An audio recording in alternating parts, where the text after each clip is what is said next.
প্রধান উপদেষ্টা অধ্যাপক মোহাম্মদ ইউনূসের সঙ্গে বিএনপির ভারপ্রাপ্ত চেয়ারম্যান তারেক রহমানের বৈঠক আজ। এতে সবচেয়ে গুরুত্ব পাবে নির্বাচন। এই বিষয়ে একটি ঐকমত্য হবে বলে মনে করছেন বিশ্লেষকরা। তাদের মতে বিএনপি ও অন্তর্বর্তী সরকার কেউ কারো শত্রু না, একটি পক্ষ দূরত্ব তৈরির অপচেষ্টা চালাচ্ছে। সেই অপচেষ্টাও বৈঠকের মধ্য দিয়ে ব্যর্থ হতে যাচ্ছে। বান্ডেল থাকলে প্রতি সেনমানিতে টাকা বাঁচবে। বিকাশ সেনমানি বান্ডেল কিনে জিতুন প্রতি লেনদেনে। স্বৈরাচার শেখ হাসিনা সরকারের পতনের পর গত ৮ আগস্ট অধ্যাপক মোহাম্মদ ইউনূসের নেতৃত্বে যাত্রা শুরু করে অন্তর্বর্তী সরকার। শুরু থেকেই বিএনপি সহ বেশ কয়েকটি রাজনৈতিক দল চলতি বছরের ডিসেম্বরে নির্বাচনের দাবি জানিয়ে আসছিল। তবে আগামী এপ্রিলের প্রথমার্ধে নির্বাচনের ঘোষণা দেন প্রধান উপদেষ্টা, যাতে এখনও সম্মতি জানায়নি বিএনপি।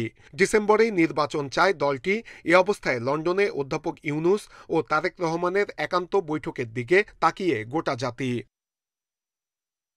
বিশ্লেষকরা বলছেন ওই বৈঠকে সবচেয়ে গুরুত্ব পাবে নির্বাচন, এরপর রাজনৈতিক পরিস্থিতি, গুরুত্বপূর্ণ সংস্কার, বিচার, জুলাই সনদ সহ নানা বিষয়। বৈঠকটির মধ্য দিয়ে অবসান হতে পারে সব দ্বিধা দ্বন্দ্বের।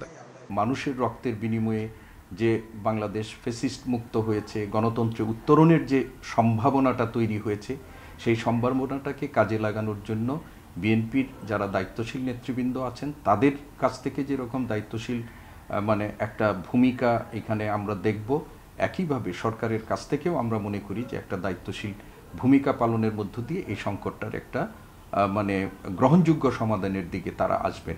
গোটা দেশবাসী বৈঠকটির দিকে তাকিয়ে তাই তা কোনোভাবেই ব্যর্থ হওয়ার সুযোগ দেখছেন না বিশ্লেষকরা। তারা বলছেন বিএনপির সঙ্গে সরকারের দূরত্ব তৈরি করে সুযোগ নেওয়ার ষড়যন্ত্রে আছে পতিত ফ্যাসিস্টরা।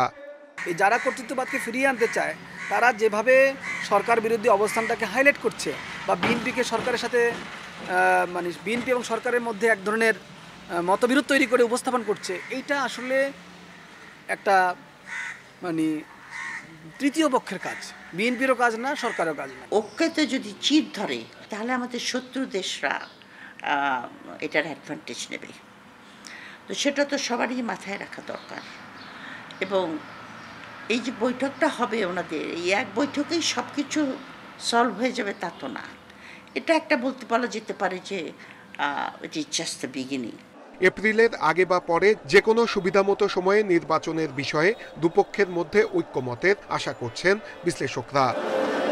নূরে আলম, ইন্ডিপেন্ডেন্ট নিউজ, ঢাকা।